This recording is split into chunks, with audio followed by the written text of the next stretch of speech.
Praise the Lord. உனக்காக ஓர் வசனம்.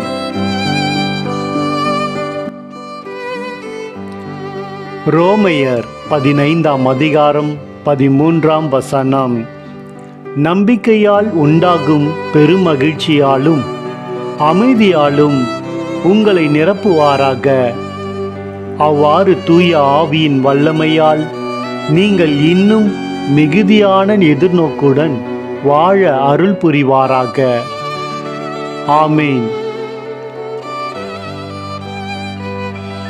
ரோமர் 15:13 பரிசுத்த ஆவியின் பலத்தினாலே உங்களுக்கு நம்பிக்கை பெருகும்படிக்கு நம்பிக்கையின் தேவன் விசுவாசத்தினால் உண்டாகும் எல்லாவித சந்தோஷத்தினாலும் சமாதானத்தினாலும் உங்களை நிரப்புவாராக. ஆமேன்.